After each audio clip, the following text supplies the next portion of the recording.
I have a new timeline for you.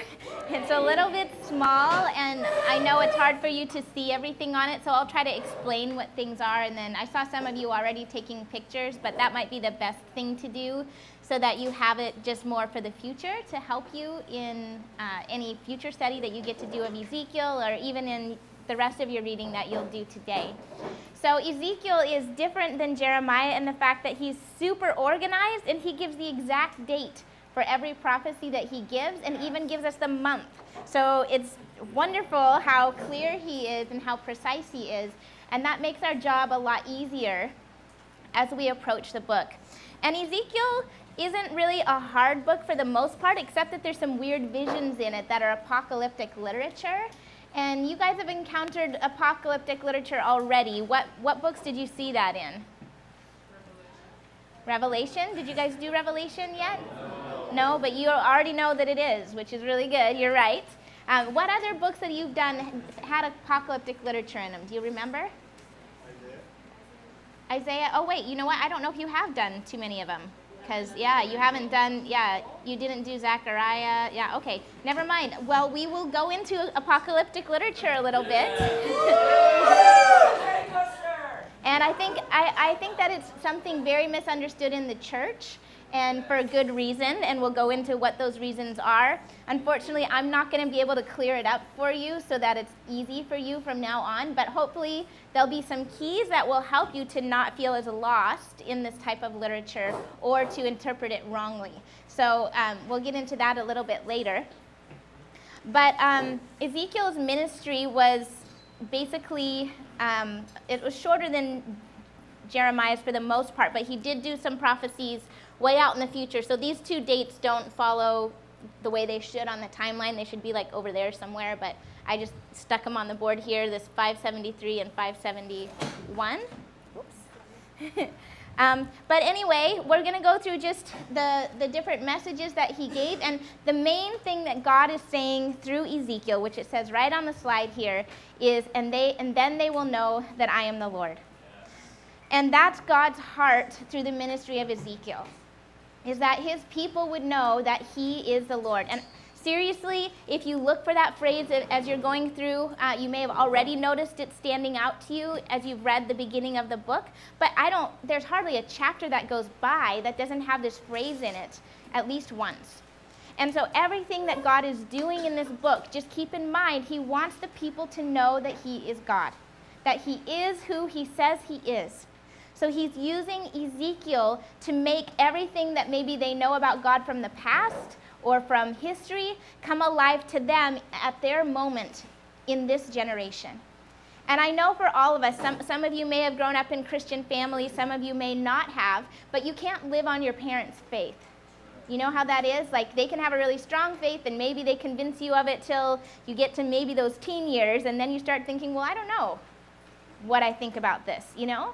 And that's natural, and it's good, because we need to question, and we need to know whatever we believe, that we believe for ourselves out of a heart conviction, and not just because we were told to believe it. Because somebody told you to isn't a good reason to really believe anything. You need to know from your own conviction and from your own research and your own experience what it is that you believe to be true.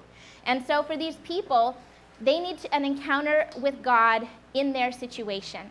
And we're going to get into this next, but the people we're dealing with are captives living in kind of a refugee camp. Because Ezekiel went into exile in the second exile in 597, and that was with the rightful heir to the throne, Jehoiachin, who only reigned 3 months, and then 10,000 of the skilled people of the land. And so they've been taken out of their land. It's like a 3-month journey to get to Babylon, and they walked. So can you imagine walking for 3 months? And I'm sure they didn't give them like nice tents and nice food and things like that. Some of them might have actually physically even been in chains. We don't know for sure. But this was a long journey that they took, and then they got there and had to start over. And I doubt they were able to take much with them. Because when you get conquered and taken, you don't normally say, oh, let me just pack a few things real fast and then I'll go with you. I don't think it really works like that. So they end up there, and they're living kind of as refugees. And this is actually a picture of the refugee camps that I got to work in in Nepal. But I'm sure it didn't look exactly like this, but they're kind of camped out in temporary type dwellings. And one of the main reasons they want to stay that way and not build is because they have these prophets telling them that this is temporary and you're going home. And so that's kind of the mindset that they have. And I already told you want to observe quotes from the people as you read through this. Did you guys notice any of those so far in your reading? And did that help you to understand their attitude a little bit going through? They're still denying God. They still think that the words of the prophets aren't true. And then as you get into the later half of the book after the fall of Jerusalem, then they just get this the best way to describe it is like the victim mentality, where it was everybody else's fault that I'm here, and they're kind of in depression. And they're not a happy group of people. And Ezekiel has this difficult call to them, but the reason God sent him there is because he hasn't given up on these people in exile. He has a good plan for them. That word in Jeremiah, I know the plans I have for you word, that was to these same people in the book of Ezekiel. These people that are camped out by the river Chebar, already in exile. That's the word. These are the people that word was for. And so these are words specifically for them. And when Ezekiel speaks, he speaks in visions, enactments, and allegories. Did you guys notice it's a very visual book? Yes. There's visions, there's all sorts of weird, bizarre analogies. The wording is almost too descriptive. Did any of you guys blush a little when you were reading your portion that you had to read out loud? You're like, ooh, this is pretty graphic stuff. Yeah, I mean, it's nasty. It is really nasty. But then again, the whole point is God pretty much standing on his head to get their attention, if that makes sense. He's doing everything he can to find some way to get that message through those hard hearts and in so that it doesn't go in one ear and out the other. And so we want to pay attention to that and take the time to visualize and see the things that Ezekiel describes, or we're going to miss out on what it is God's trying to communicate. So going along with this chart that I have on the board, there's 4 visions, there's 12 enacted symbols, and there's 8 allegories. And so I've represented each of those with a different picture. Wow. But as you go through, all of the visions have a red number by them. So the first vision is a vision of the Lord on his mobile throne in chapter 1. And then the second vision is of the temple in Jerusalem and the wickedness that's going on and all the idolatry going on in there. And then the other 2 visions, one is the vision of the valley of dry bones. Most of you guys had probably heard of that before studying Ezekiel. It's a really famous passage. And then the last one, the 4th one, which most of you guys haven't got to in your reading, is the vision of the new temple. And so that's the final chapters of the books. So those are 4 things that Ezekiel actually saw in very dramatic, real-life visions. And so those are the visions of the book, and we'll try to spend quite a bit of time on those. And then we have these different enactments. There's 12 enacted symbols, and this, similar to Jeremiah, is things where Ezekiel actually had to do something to explain to the people visually what's going on. And so with those, we have he's bound and silenced. God makes it so he can't speak or move about freely, because whenever he speaks, he wants people to know that it's really the words of the Lord coming out of his mouth. He lays a siege against a brick. So this is supposed to be a little brick here. The brick symbolizes Jerusalem that's going to be laid siege to. And then he has to lay on his side for 390 days for the punishment of Israel, and then 40 days for the punishment of Judah. And while he's doing that, he has to eat Ezekiel bread. Have any of you guys eaten Ezekiel bread? Yeah, I don't think he was doing it for a special health diet. I really like Ezekiel bread, but the point of that is very different than health. The point is that it's kind of like getting whatever grains you can find to put together in a cake, and then he's eating basically prison rations, a very small portion of food to symbolize this is what it's going to be like in Jerusalem when it's under siege. So don't think that you're going home and the city's not going to fall. The people back there are going to be starving to death. So that's why he's doing that. And then the 5th one is, the Ezekiel bread was the 4th. And then the 5th one is, I don't know if you guys can see this. I'm sorry, it got kind of low down on the board here. But he has to shave his hair. Do you guys remember reading that part? And he has to throw some this way and throw some in the fire and tuck some into the hem of his garment. So all of these things are symbolizing what's going to happen during the siege and the fall of Jerusalem. And that symbol basically, we'll look at these a little bit more in detail as we have time. I've never taught this in less than 6 hours, and so this is going to be a challenge for me. 9 is what I'm used to, so God have mercy. But anyway, so that symbolizes what's going to happen to the people in Jerusalem, that some of them are going to be killed by the sword, some of them are going to die by kind of famine and plague, and that's probably because they're shut up in the city and disease is running rampant. And then some will escape, and even of the ones that escape, some of them will be killed, and then there'll be a few that survive. That's what the cutting of the hair symbolizes. But I mean, it would be pretty graphic to see somebody, chopping their hair off and then doing all these weird things with it. It would definitely be the talk of the town, amongst these 10,000 exiles. Anyone come from a town of around 10,000? Yeah? Anyone else? Just one? Do you know most things about what's going on with people in your town? Oh yeah, well it's more like 8,000, 9,000 actually. Okay. It's like everybody knows everything about everybody, and it's either known by mouth or by Facebook or by the newspaper. And yeah, it's one of the reasons why a lot of people like to get out of the town.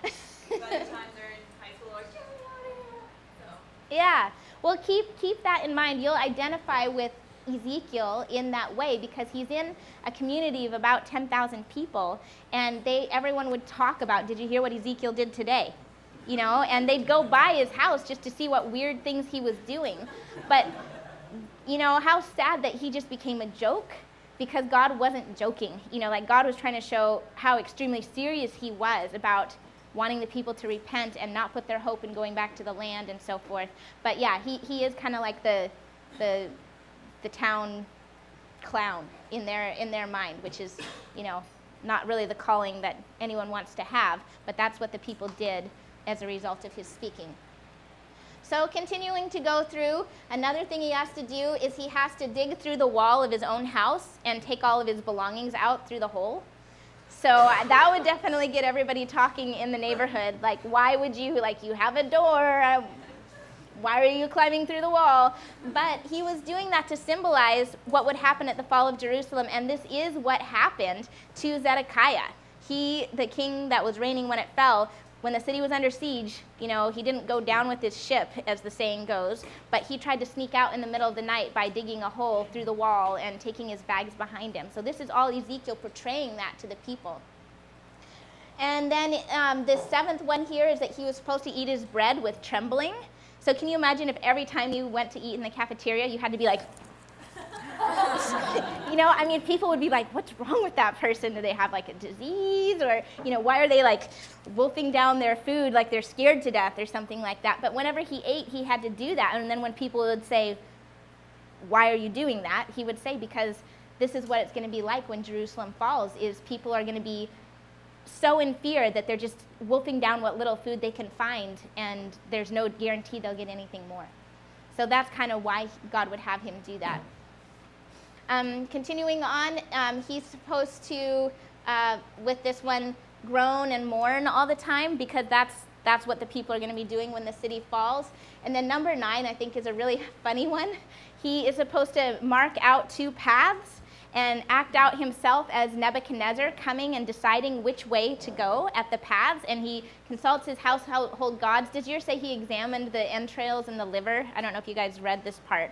But it's so weird how some of these practices are done globally without knowing how they're connected to each other. But I know in ancient English traditions, people did this too, and here we have them doing it in the time of Nebuchadnezzar, when they spill out the guts of an animal, poor thing, and then somehow interpret the way they fall. So he's supposed to act this out and then see that the lot or the sign is supposed to fall, that Nebuchadnezzar is supposed to go attack Jerusalem. So he does a play for them, basically acting this out, and this is exactly what happens when Nebuchadnezzar goes down and decides, where am I going to start conquering, and he chooses Jerusalem. So, yeah, and then the 10th one, this is a really tough one. I don't know if you guys can see what this is, but it's a tombstone, and it says, not mine, but thy will be done. And that is that God tells Ezekiel that his wife's going to die. And it says I think it's the delight of your eyes is what the text calls her. So this wasn't some woman that he just had an arranged marriage with and didn't love. This is the delight of his eyes. And we don't know if she was sick. We don't know what it was, but God in his sovereignty said, I'm going to take her from you, and I don't want you to publicly mourn over it. And that doesn't mean he wasn't allowed to be sad, like he was allowed to cry. But I don't know if you guys know this, but do you guys know how in Jewish culture mourning is done? You hire professional mourners, and they come, and I think Jeremiah tells people, hey, you want a good career for your daughters? Send them into the mourning business, because that's what's going to be happening in the city. That's where you're going to make all the money, is being professional mourners, because so many people are going to die. So that means, like, you'd be really qualified for that job if, like, you could really wail, like, and you beat your breast, or, like, whatever it is. They would hire people to do that, and it's that Ezekiel wouldn't do. He wouldn't hold a public mourning for his wife because God told him not to.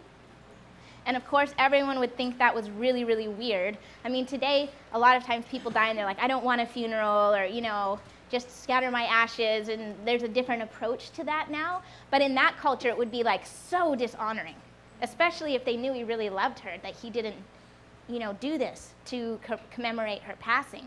And do you guys remember, it says right in the text, I don't know if you've gotten there, but why did God tell him to do this? Does anyone remember? Because of the temple, kind of, but it's basically because what he's saying is that the whole city of Jerusalem is going to be destroyed, which would include the temple, and no one will be there, like everyone will just die, and there's not going to be any time for funerals, and people's bodies aren't even going to be able to be buried. They're just going to be left exposed to the animals. So can you imagine them saying, Ezekiel, why didn't you throw a funeral for your wife? And him saying, oh yeah, all your relatives back in Jerusalem? Well, they're all going to die too. And so many people are going to die at once that there's not going to be any funerals, and your relatives aren't even going to get buried. You'd be like, glad I asked that question. So all of this is to really be an example to the people, to get their attention to see, don't put your hope in going back to Jerusalem. God has said it's going to fall. Make your peace and do like what Jeremiah said, build homes and live in them, because you're going to be here for 70 years. Don't think that there's hope in going home. God has decreed for Jerusalem that it's going to fall. So then number 11 is after Jerusalem falls, God tells him he'll be able to speak again, and then as soon as the city falls, his mouth is opened, and then he's free to talk normally whenever he wants to again, and that again would be a sign to the people. The greatest sign of a prophet is that their word is fulfilled, right? And so that would just show again that his words were fulfilled. And then number 12, this is probably hard to see what it is, but it's 2 sticks joined into one. And he's supposed to take 2 sticks and act out after the fall of Jerusalem, Judah and Israel being formed into one people again and being blessed by God. And so that's part of a covenant restoration, good news type message that he brings after the fall of Jerusalem. And similar to Jeremiah, Ezekiel says a lot of terrible things, but then when the judgment's actually happening, true to the Lord's character, he's speaking words of hope and letting the people know that this is not permanent. Like, I'm judging you, but I'm not rejecting you, and my plan for you will continue. And so we see that theme continued in this book as well. So going on now, we're going to look at the allegories used in the book, and this is where some of the most graphic language takes place. And so the first allegory is of a useless vine. And the useless vine is like, and does anyone have work duties to do lawn care on campus, or is that just the mission builders that do that? None of you guys do that? Okay, well, vines grow prolifically here, right? Because it's kind of jungly in some places. But once a vine is dead, it's pretty useless, right? Like, some vines are good. Like, doesn't passion fruit grow on a vine? I'm a pretty big passion fruit fan. But like good things, grapes grow on vines. But the wood of a vine is pretty useless. Like, you can't build a cabinet out of it or anything like that. Once the vine is dead, you just pretty much burn it. And so that's an analogy of how God is describing the people of Judah is they weren't fruitful. They weren't the light to the nations that they were supposed to be. They're dead. They've disconnected themselves from God, and there's no good use for them. The only thing left to do is to burn them. And so it's just comparing them to that dead wood in a way to hopefully get them to open their eyes. And then the next one is, this is one of the grosser ones. This is the abandoned infant one, and this is about the city of Jerusalem and how it says your mother was an Amorite and your father was a Hittite, or I could have the mother and father wrong. And so basically saying, Jerusalem, you weren't a special city. You were nothing. And it's true. It was a Jebusite city, right? And then David took it, and then it became the dwelling place of the Lord. And it talks about Jerusalem as being this abandoned child found by God, that God rescues. And infanticide was practiced in the nations around them, where you would just kill an infant by leaving it exposed to the elements, and it would be eaten by the birds or die of dehydration. And so he's saying, you had no hope as a city until I chose you to be my dwelling place. And then he describes how he raised Jerusalem and beautified it, and then entered into a covenant relationship like marriage with the city. And yet how Jerusalem, instead of being loyal to her husband, which is God, went and became a prostitute, and even worse than a prostitute, because she's paying people to come and receive her services instead of getting paid for them. And so it's very, very graphic language there. But in this, don't miss how God is portraying the pain of his heart. Now, anyone who is in a marriage relationship would not want their spouse to do something like this to them. And I think one of the strongest covenants that we have as humans is the marriage covenant. And sadly, that's decaying globally. The divorce is rampant, and unfaithfulness in marriage is rampant. But I don't think it's actually gotten less painful. And he's trying to help them see in terms that they can understand how he feels their rejection and how their breaking of the covenant was painful to him in the way that a spouse behaving like this would be incredibly painful to a loving husband in that situation. So that's one of the more graphic and difficult to read chapters. And then allegory number 3, I don't know if you guys can see this, but it's an eagle with a stick. And he talks about eagles coming and taking off branches of a tree. And it's one's like the king of Egypt taking Jehoahaz into exile. And then they put Jehoiakim in, and then Jehoiachin goes into exile. So it's kind of like all about the kings of Judah and how they're hoping in these nations and so forth, but being taken into exile. And then this, I don't know if you guys can see this here. It's a picture of grapes with sour little faces on them. And this isn't actually a allegory that's recognized as one of the main allegories. It's more a saying that the people were saying, but I wanted to talk about it. We talked about it a little bit yesterday as well, that they have this victim mentality that we're here suffering in exile because of the sins of the previous generations.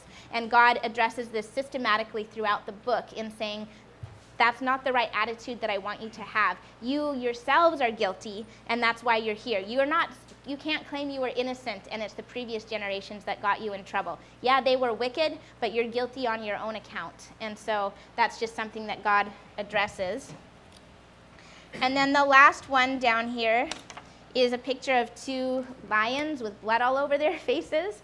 And this also is against the kings of Judah, and it just is talking about social injustice and how they oppressed their own people and devoured their own people instead of serving them. And do you remember what the symbol of the tribe of Judah was? It's a lion. So basically he's just condemning the kings and the leadership for abusing the people instead of being the protectors of the people that they were supposed to be. Number 5 is the analogy of dross. Like when you purify gold, you heat it up really hot, and then the impurities come to the surface and can be skimmed off. And they think that they are like the precious jewel inside of the city of Jerusalem, the people back home. And he's saying, no, Jerusalem's like a pot, and you're like the bad stuff that's going to be skimmed out of it. This is basically what he tells them that they are, that they're dross. And then this next one is about the two sisters that are prostitutes, and it's supposed to be Jerusalem and Samaria, the capital of the northern territory of Israel, and it's God condemning them. And he goes on to say even to Judah that her sins are even worse than Sodom, which, Sodom is known as the really wicked city, and he's saying your sins are worse than hers. And so it's just showing the people how far they've come from God, that the city that's, even today people talk about the wickedness of Sodom, and he's saying you're worse than that. And from some of the things we see going on with the human sacrifice and so forth, we know that the people had become so full of darkness when they were supposed to be this light that was to draw people to God. So he also, this number 7 is the analogy of a rusty pot, and this has to do with the vessels of the house of the Lord. Do you remember how there was consecrated holy vessels that were used in the temple?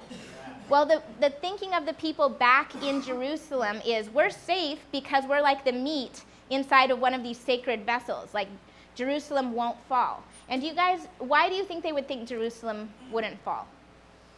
What in their history might make them think that the city would stand? Think back to last week. Survive the Assyrians. Yeah, exactly right. When Sennacherib of Assyria came down and conquered all of the area around them, he even conquered most of Judah, but he didn't conquer Jerusalem. He turned back, and that was because Hezekiah, the king, listened to Isaiah and repented, and they were delivered. But these guys just think, oh, it's because like Jerusalem is like a good luck charm kind of, or they're not willing to repent in order to be saved. They think just because we're in Jerusalem, we'll be safe. And I think it's almost more like a nationalistic pride rather than or using God for their own means, perhaps as well. Like, we can be whoever we are, but God's definitely on our side. And I think that can be a really wrong mentality to have. And I think, did I mention in here how I think the United States can be really guilty of this kind of thinking? Yeah. So I think in that same way, when the World Trade Center was hit by those planes, all the senators were out singing God Bless America on the steps of the Capitol building and everything, but they probably weren't Christians who really honored God. They were just claiming God's on our side, but really we want to be on God's side. And that's kind of the same mistakes that are being made in this time in history, is they think God's on our side, like he's our good luck charm, but they're not actually acknowledging God or living according to his will, and yet they think they're kind of owed God's favor. And so in this analogy, what they're saying is, you think you're in this sacred vessel, and so you're safe. You're like the meat in the pot that's like the priest's portion or something.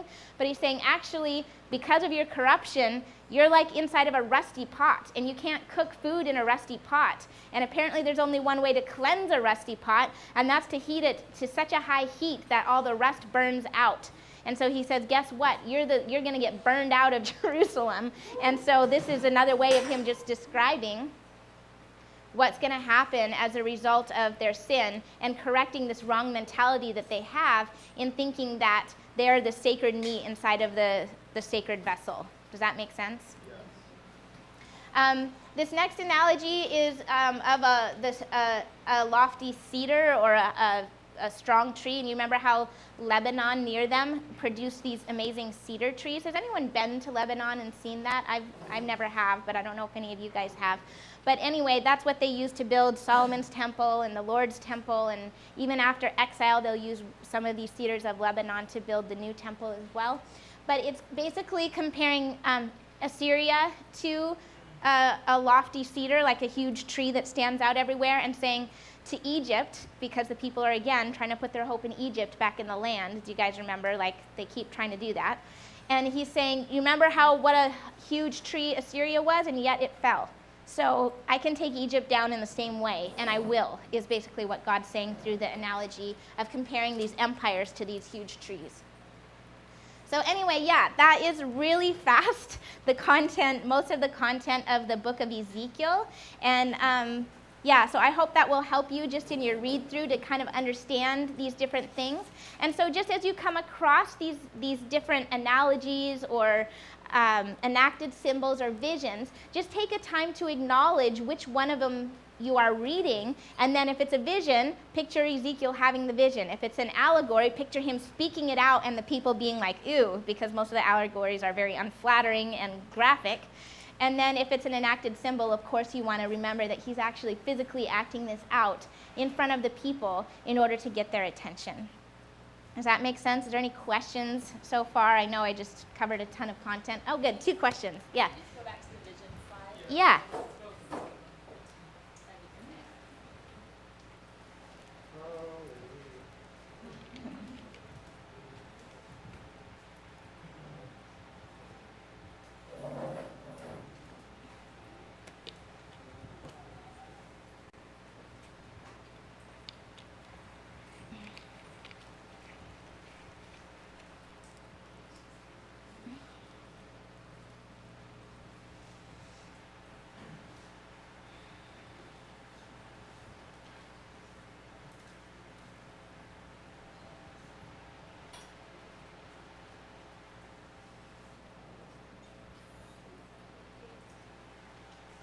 Great.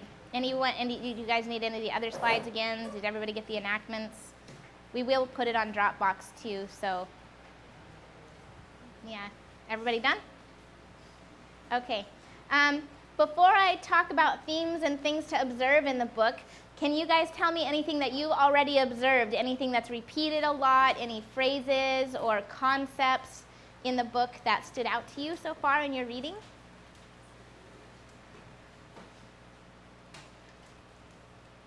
Yeah. Son of man, yeah, that's kind of unique that he addresses Ezekiel in this way. We don't see God addressing other prophets necessarily with that term. Is there anywhere else in the Bible that you remember the term son of man being used? Yeah, Jesus uses it to refer to himself. And it could be based partly out of this use in Ezekiel, and it also in Daniel, we'll look at the term son of man being used again in that book as well. Now, do other people call Jesus the Son of Man, or does he himself call himself the Son of Man? Yeah, Jesus calls himself that. What do other people call Jesus? Son of David, teacher, rabbi, yeah. But when he chooses to talk about himself, that was a term he often used. And so that's something you'll want to pay attention to in the New Testament when you get there. And also to be aware of that as the people hear him use that term, that they're going to be thinking back to Ezekiel and Daniel as they hear that, because that's what they would do, is think back to where they had heard that term before. Anything else? I'll get to in just a second. Yeah, and that will be part of the apocalyptic literature. Did you guys hear that? It's the Spirit taking him different places. And that's a characteristic of apocalyptic literature. Is there's often a spiritual guide that guides people through the vision and so forth. And so, yeah, we definitely see that, and that's really good that you noticed it. So, thank you. And what did you have? Israel of the house. I'm sorry? Israel of the house. Israel of the house? I don't know if I'm understanding you. Israel of the house. Does anyone understand what that means? I'm so sorry. Maybe you can find it.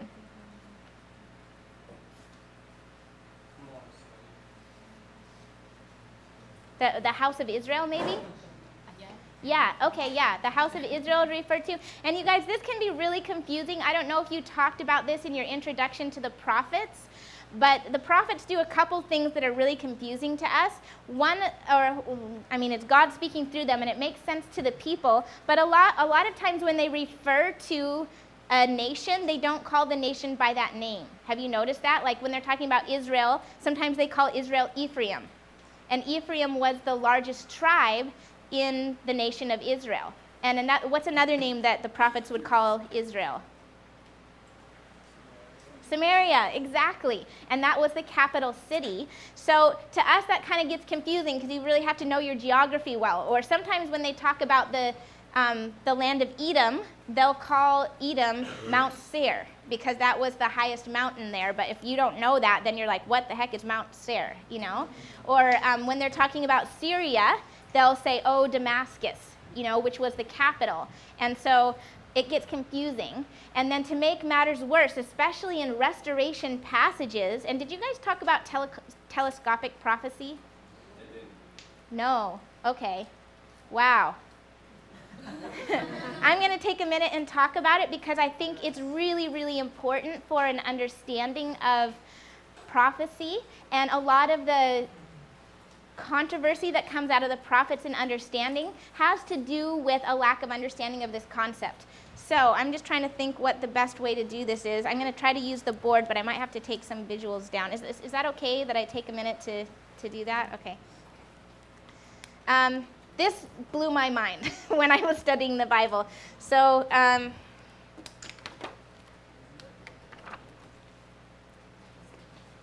yeah. Okay, let's see how I can do this. So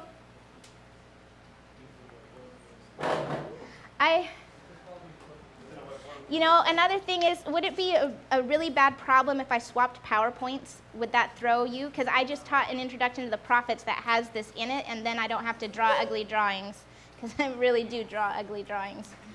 So.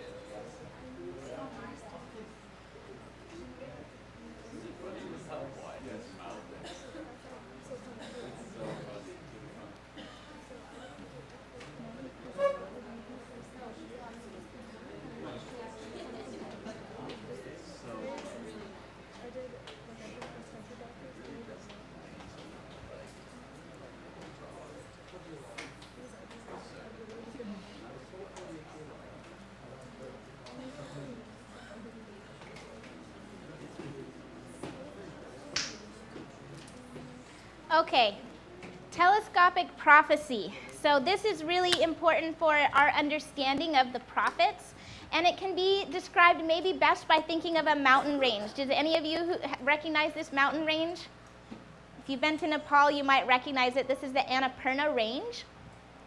And so as you look at it, what do you see? You see mountains, but are all the mountains the same? No. The ones in front are green, and then as you go farther back, they're whiter and taller, right? Now, have any of you that have been to Nepal been able to go hiking or trekking? Yes. A few of you? Yeah. Well, when the prophets saw into the future, they saw everything that they were seeing kind of in a panoramic and distant view like this. And it's very difficult to know how much space is between these different mountain ranges, right? But the view more from above is something like this, where this is like a Google 3D view of the same range, and you can see there's actually really large valleys in between these mountains. And those of you who've hiked in the Himalayas or other mountain ranges know that you go up and down a lot more than you think you will to get to where you want to go. And it looks like in that original photo, like everything is close together, but actually, as the prophets looked and saw it that way, they couldn't see the valleys in between, and that all of these things wouldn't happen simultaneously. So sometimes when the prophets talk about like the fall of like exile, they'll talk about exile, but then they'll also kind of describe things that sound like kind of like final judgment at the end of the world, like the sun being darkened and the moon turning to blood and all the nations being judged. And like we don't really see that happen when the people go into exile, right? And now that we are much farther in history, we know that's because there were some major valleys in between those events. But just as we can't tell by looking at this first picture how many valleys and mountains are actually there and how far apart they are, the prophets also couldn't see that. And it's even more complicated when it comes to talking about restoration. Because in restoration, the first type of restoration that's spoken about is the physical return to the land in 539, which you guys will talk about next week. And that's when, Isaiah prophesies this more than 100 years before, that there's going to be this king named Cyrus who's going to come and issue a decree that allows the people to return to their land. And Jeremiah, 2 times in the book of Jeremiah, also says, after 70 years, you'll get to go back to the land. And we see this take place. But when we read these restoration passages about returning to the land, it talks about them never having enemies anymore and being like exalted amongst the nations, and Zion's the highest mountain of all the mountains. And I've never been to Israel, but from what I've been told Mount Zion, or the Temple Mount, is not a very high mount. It's higher than the things around it, but we'd call it more of a hill, you know? So it didn't really become taller than Everest when they went back from exile or anything like that. And what's even more confusing is they talk about both Israel and Judah being restored together and having a king over them. And so that gets really confusing, because when the people returned from exile, it was really only the kingdom of Judah that returned, because the people of Israel had been in exile already for a few hundred years before Judah went into exile, and they hadn't ever been worshiping God ever since the divide of the kingdom. Do you remember what they worshiped in the kingdom of Israel? Those golden calves, right? Because Jeroboam didn't want the people to go down to Jerusalem to worship. What, did somebody say the wrong answer? Or? No? No, it's inside joke? Oh. Oh. That's pretty funny.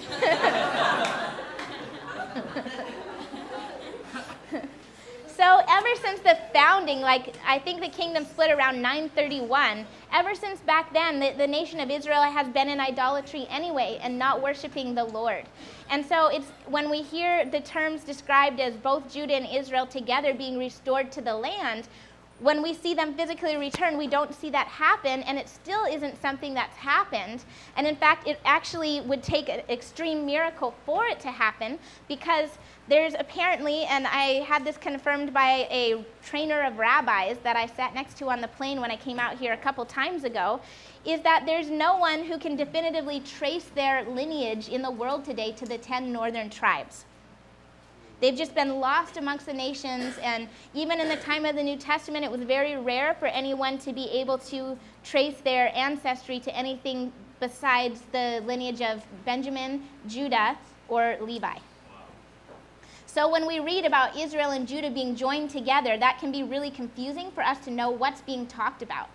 And you'll look at this more in the New Testament, but sometimes it's God describing restoration in terms that the people can understand, but their understanding is like, it's so hard to think of how to explain this, but like Jude, my little baby, is only 1, so he doesn't understand anything I tell him really. But say he was like 3 years old and he likes to Skype or FaceTime with his grandparents, okay? So how would I explain to him how FaceTime works? Well, to be very honest with you, I don't understand how it works, so. But I would say, yeah, well, you look in there and suddenly you can see all the way to where your grandparents live, and there they are, and you can see them and you can hear them, and it's great. And that's me explaining it in terms that like a 3-year-old could understand. And unfortunately, I'm pretty much in the same category as a 3-year-old, because I really, technology amazes me, and I don't understand it. So we'll have to get help from the back on that, because there's our resident expert. But yeah, so I think sometimes when God describes restoration, he describes it in the terms that would be comforting for the people then to hear, because it would be difficult. If he explained what really was going to happen, it would just confuse them, because it wouldn't sound comforting to them at the point in history that they are. So with what he's describing is the complete people of God, everyone being there, God's people being there. But we'll also see that being a person of God, according to the New Testament, and this even appears in the Old Testament, is more to do with not just being a physical descendant of Abraham, because Abraham had lots of descendants, like Ishmael was a descendant of Abraham.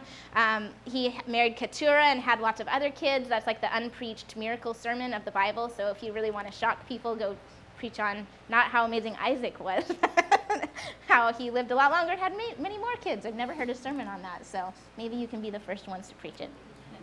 But basically, he had other physical descendants, you know? And so being a person of God has to do with the circumcision of your heart. And that's being set apart in your hearts to the Lord. And just having a physical descent is not a guarantee of salvation or being part of the people of God. It's a relationship with God that makes that. And so it's, in some terms, and you'll look at this a lot more in the New Testament, but it's describing of everyone who has faith in God being saved.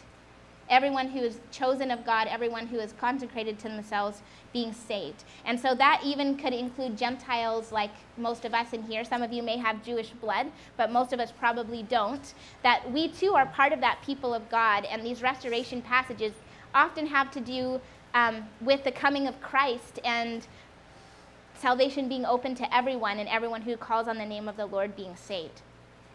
So anyway, with that, I will draw a little bit on the board here. As we see these different mountains, I need 2 colors.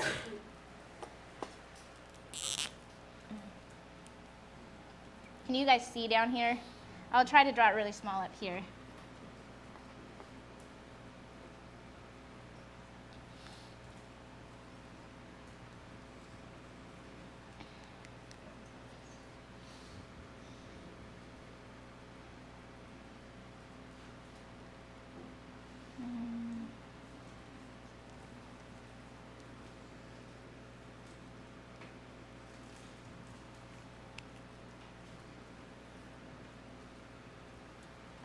Okay, those are supposed to be mountains, so I told you I can't draw. But my blue color is going to be judgment, okay?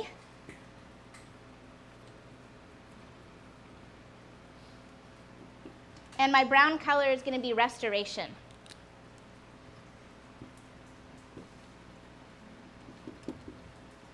So as the prophets see this panoramic view of all the mountains together, they'll see different judgments and restorations, and we have to figure out which ones they're talking about because we don't look forward on these events, but we're kind of in the middle of them. So like in this trekking picture, we are maybe like between these 2 mountains over here, and all those other mountains have already been crossed through by history and time, and there's just a couple things we're waiting to still see fulfilled, and that's the second coming of Christ, right? And the final reward and the final judgment of all people. That's the last thing that is still unfulfilled really in prophecy. So we look back on a lot of these mountains. So the first judgments that would be talked about is like 722. Do you remember what happened in 722? Israel fell, and then when did Judah fall? 586. So those are some of the judgments that are being talked about. In the books you're doing now, you don't have to worry about Israel because they're not being talked about. They've been gone for like a couple hundred years. So for you guys, you'd more see a lot of 586 in there. And then there's different types of restorations talked about, and one is like 539, which you guys will deal with when you study Ezra and Nehemiah. That's when King Cyrus gives this decree and the people are allowed to physically return to the land. So we see that talked about, but usually when it's talked about, it sounds a little too good to be true. Like it sounds a little better than it probably actually was. And that's because the prophet is seeing beyond that to Jesus and the forgiveness of sins, the new covenant. Like those things didn't actually happen when they physically returned to the land. They happened like, 500 years after that, you know? And then some of the things even, like this is where my bad drawing really comes in, but my second coming, I usually draw like a cloud with a horn coming out of it because I can't draw Jesus on a horse. But so some of the things sound like second coming, like, the lion laying down with the lamb and no more tears and no more suffering, like that type of language. That didn't happen when the Jews physically returned to the land. But sometimes when we read a prophecy, all those restorations kind of sound like they're taking place simultaneously. And that's because as the prophet has that panoramic view like this, he can't see the valleys in between, and all those white mountains look like they're right next to each other, don't they? And from the prophet's view, that's what he saw, but in actuality, these events were separated by gaps of time. Am I making sense? Yes. Okay.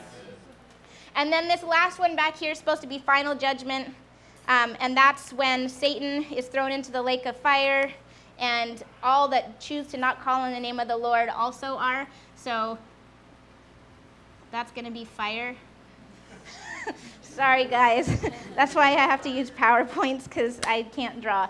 But anyway, telescopic prophecy, just this understanding that as the prophets saw, they had that panoramic view. But then as history unfolds, we find out these events didn't happen as close together as perhaps the prophets thought they would from their viewpoint. Does that make sense? Okay.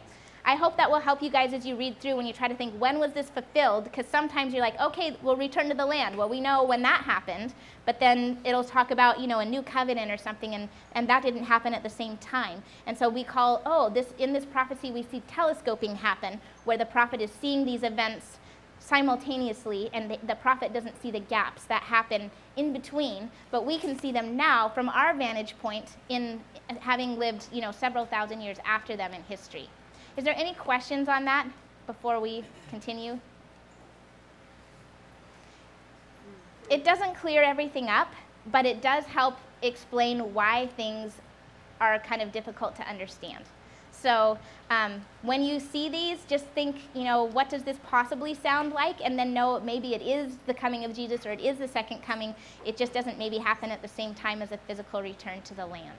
So anyway, I hope that helps a little bit. And many times when people study the prophets, they're trying to figure out, since not all of it happened when the people physically returned to the land, they interpret everything as being still future. But that can be dangerous as well, because then we have to somehow fit in a physical return to the land into the future still, a rebuilding of the temple into the future still. And there are schools of thought that do that, but you need to be aware of this telescoping aspect, and that this is a very plausible answer to that, and it is the camp that I fall into. But again, that's why you're studying the Bible. You have to find out your own views on these things and not just adopt anyone else's views.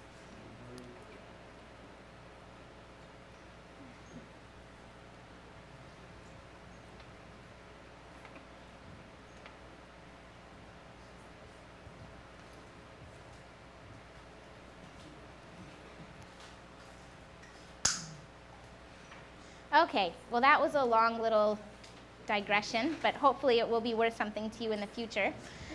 So what we were talking about, other themes or things that appear in the book. Did anyone have anything to add to that before I just tell you the things that I saw in the book? I'm trying to dig it out of you guys instead of just telling you. And you've been doing really well on that, actually. Any last comments or observations? Okay, I'll just tell you. Oh, did we have somebody? Yeah. I was just seeing the mark on the forehead. Yeah. And do you recognize that from anywhere else in the Bible? Oh, yeah, it was Cain and Abel. Yeah. Anywhere else? It's in the New Testament that you haven't got to yet. But in Revelation, there's the mark on the forehead too. So yeah, very good in seeing that. And that also, the Revelation one is also apocalyptic literature. So that's really good. So, oh, I didn't put this back up there, sorry. Okay, so with themes and things to observe, we already talked about this phrase, and then they will know that I am the Lord. And that occurs 70 times in the book. So that's obviously a huge thing that God wants the people to realize, is that he is the Lord. Other things are the term rebellious house. And I'm not sure quite how it says that in yours. Does it say rebellious house, or how does it describe the people? I didn't put a reference in there, but let me find one for you.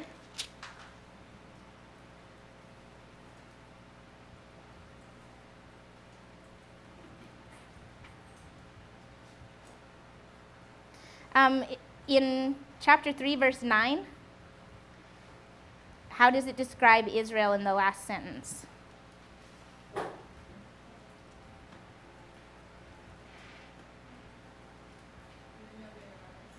I'm sorry? Rebels? Okay. Mine says rebellious house. So maybe in your version, rebels did that term occur a lot of times as you read? Okay, well, that's something you definitely want to pay attention to, and we'll see that specifically also in Ezekiel's call. Also, quotes from the people, which we already talked about, and individual retribution, which we already talked about. And that's individual retribution. Do you guys understand what I was saying with that? Like not being punished for other people's sins, like the sour grapes thing? That's what that means. Corrupt leaders, social injustice. We see that, in Jeremiah and all the other prophets as well. And then I think this is an important one to see, is it's repeated a few times that God takes no pleasure in the death of the wicked. So even though God is sending this judgment, it's not like he's excited to do it. Like it doesn't bring him any joy or satisfaction to have to bring judgment on his people. He would far rather show them mercy.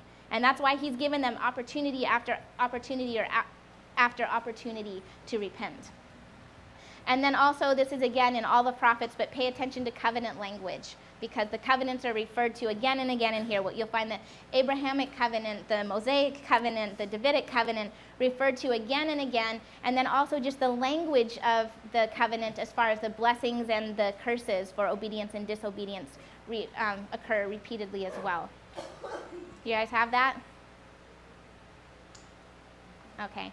And then for the structure of the book, it's a pretty easy structure, especially compared to Jeremiah. In the beginning of the book, chapters 1 to 24, it's all about judgment on Judah, and that would primarily be dealing with this judgment, 586. Okay, the fall of Jerusalem is the main thing being talked about, and we went through that looking at all the allegories and so forth.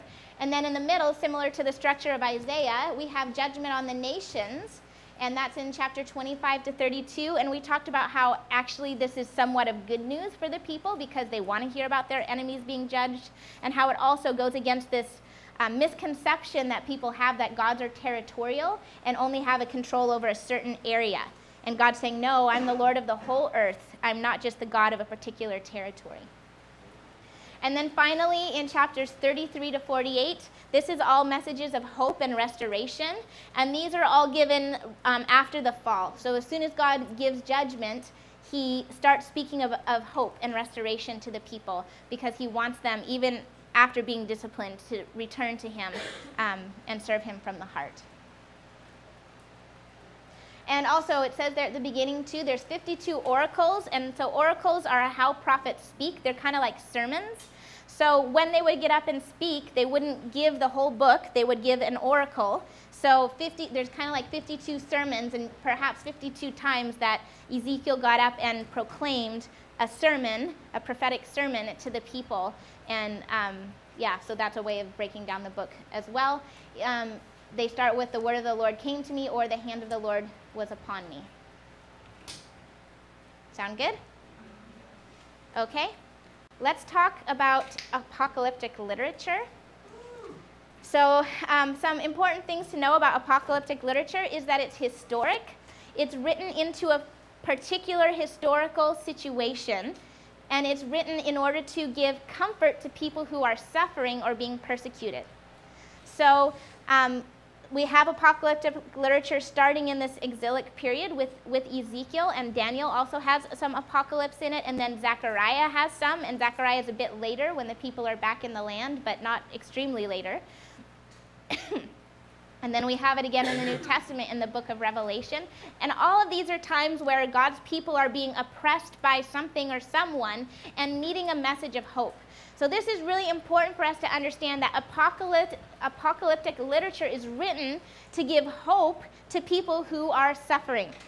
So because we want to interpret correctly for a type of literature, that means that any interpretation of what's happening that comes out with not a hopeful outcome may not be a good interpretation, because that's not what it was meant to do. It was meant to bring hope, not meant to bring fear or discouragement or anything like that. So Ron and Judy Smith founded the School of Biblical Studies. She used an analogy for apocalyptic literature that I thought made a lot of sense, and she compared it to rap music. And you may wonder, like, what does it have to do with rap music? But for those of you who are not from English-speaking nations, how easy is it for you to understand rap music?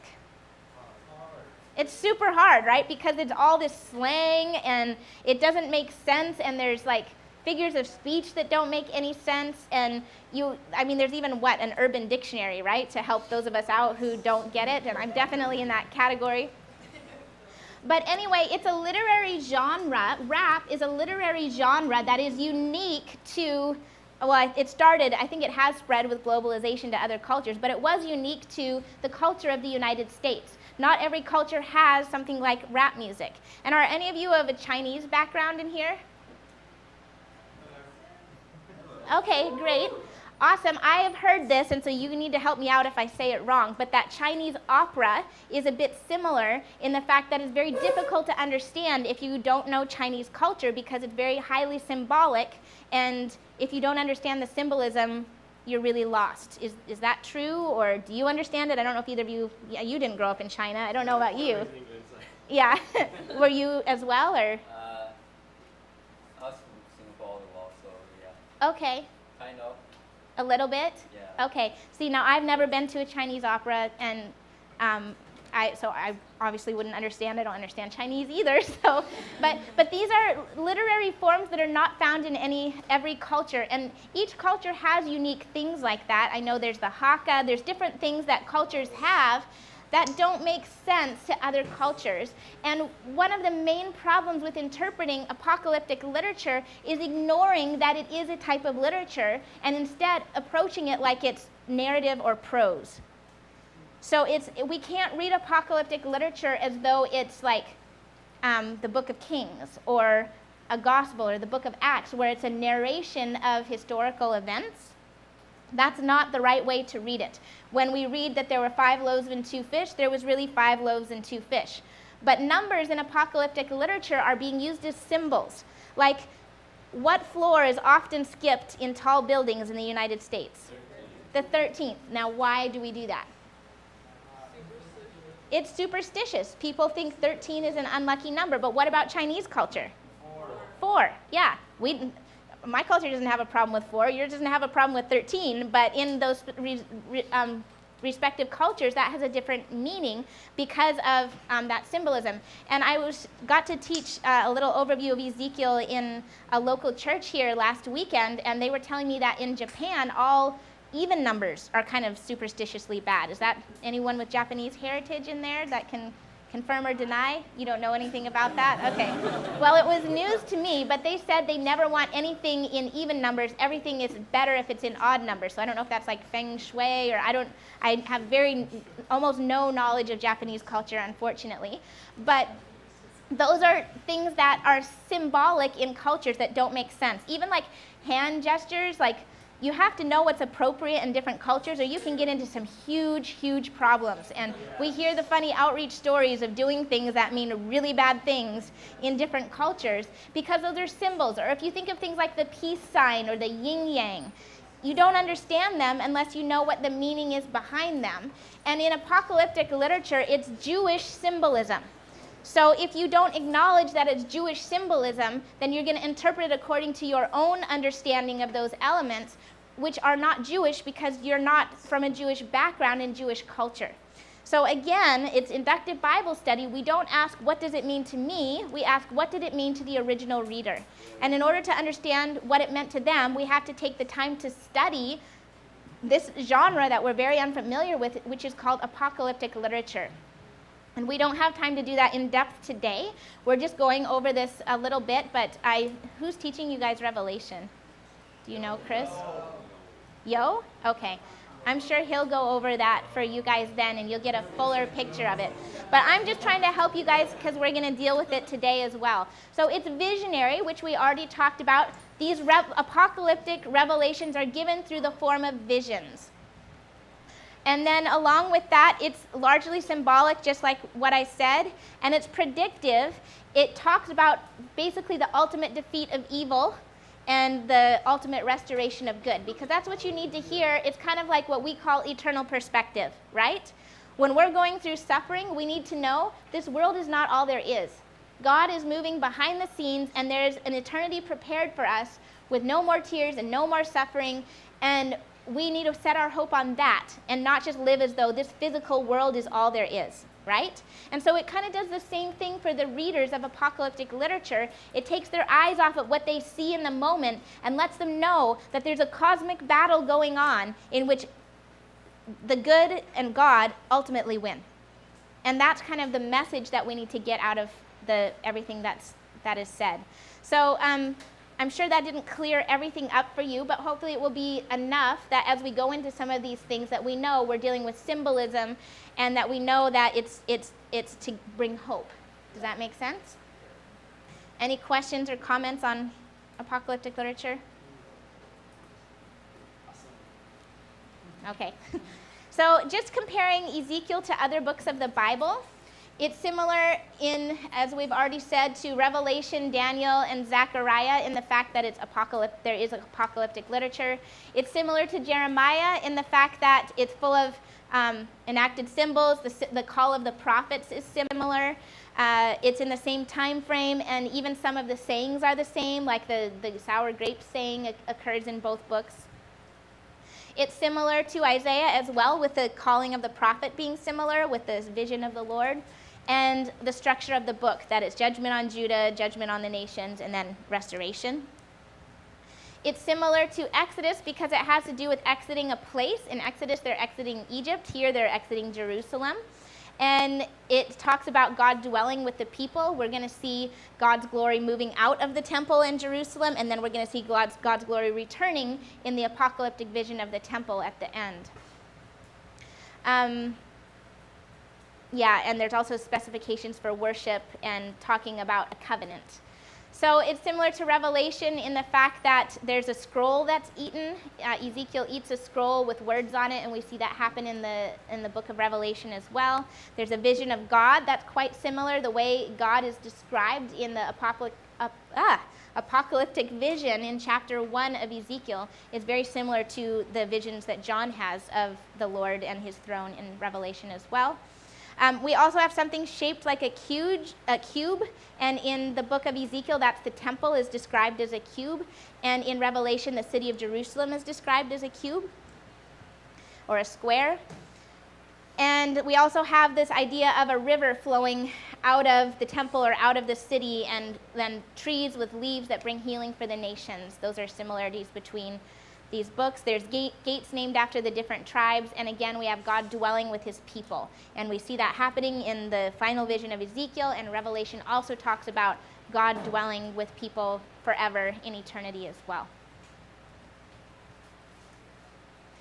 So for the date of the book, it's pretty easy because Ezekiel was a historian in the way he wrote everything down.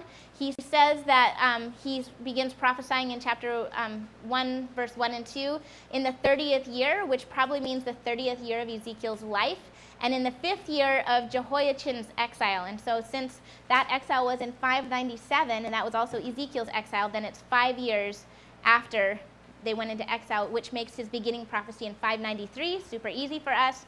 And then he dates his final prophecy in 571, and that's in chapter 29, verse 17. So obviously the final compilation would have happened sometime after that time. It's almost break time. You guys got one more slide in you? Can you do it? Okay. So Ezekiel the man. I think that it's the easiest to study books of the Bible, the more you feel like you understand the author, and the more like you feel like you understand the people that he is writing to. So I want to just look briefly at Ezekiel as an individual. In 1 verse 3, it says that he was a priest and that his dad's name was Buzzy. So cool name for his dad, I guess. But it's significant that he is a priest, because what are priests supposed to do? Yeah, and where's Ezekiel? Yeah, he's in exile, so he can't be a priest. It says in 4 verse 14, when God asks him to, when he's laying on his side and cooking the Ezekiel bread, that he's supposed to cook it over human dung, and he protests and says, Lord, please don't make me do this. I have lived in ritual purity my whole life. And that's probably because his father was a priest under the revival of Josiah and has raised him in the way a priests are supposed to live, ceremonially pure, which would be very rare back then because of the corruption even amongst the priests in the house of God. But that shows that he genuinely, when God called him, he was already a God-fearer, already very serious about worshiping the Lord. And he was born the year before Josiah's reforms began, so he grew up probably hearing Jeremiah preach, and he saw the land being cleansed. Like, all of that was part of his experience. And he went into exile at the age of 25, and then at the time that he is called, he's 30, and that's significant because 30 is the age where you're supposed to enter into service as a priest. So as Ezekiel turns 30 and has lived his whole life looking forward to this huge day for him, when he finally gets to serve as a priest in the temple, he would be feeling pretty depressed to be living in this refugee camp in Babylon with no opportunity to do what he'd been preparing himself to do for his whole life. And it's into that setting that he gets this call, not as a priest, but as a prophet to God's people. And so the timing of that, I think, is something we don't want to miss in its significance. He was 35 years old when his wife died. We don't know whether or not he had kids, but just as you visualize that happening, he was about 35 years old. And then he gave his final prophecy at the age of 52. And there is a big break in there between 585 and 573, where we don't have any record of him prophesying during those years. At least he didn't compile anything that he said into the book of Ezekiel. So anyway, that's kind of who he is. He's a man who was raised in a godly family. All of his hopes and dreams were to grow up and be a priest serving in the temple, but he's living in the midst of a corrupt and wicked generation where people don't honor the temple, people don't want to serve the Lord, there's idols in the temple, and then to make matters worse, he gets taken into exile, and he may have even been part of the upper class, or it could be just because he was from a family, because he went in the second exile, which was the skilled craftsmen and so forth that went. And now he doesn't have that opportunity to do it, but God still calls him to serve his people, not as a priest, but as a prophet during the time of their exile. So, yeah. Any questions about Ezekiel, the man? Stephen? Yeah, but on a human level, what do you think it did for Ezekiel that his name is only mentioned in chapter 1 and 24? And you already mentioned it earlier, he's called the Son of Man. Like what, if your years of studying Ezekiel, what would that do to not be called by your God-given name, by something else? I don't know. I don't know how he would have interpreted it. My Bible actually says, "O mortal," which I think "Son of Man" sounds a lot better than "O mortal," because mortal sounds a little condescending to me. So I don't think it was meant to be that way. But I don't know if it's just because he's being shown heavenly things and heavenly visions. So maybe it's saying, like, "Oh, you who live in the physical world and are born of man, I'm not." It's an angelic guide, like just differentiating the difference between him as a spiritual being and Ezekiel as a human being. So I don't know how he would have interpreted that. It's a really good question, and I wish I had a better answer for you, but anything I say is I don't have any backing for it. It would just be my own idea. So, but I like your question. So, anyone else have any questions or comments about Ezekiel?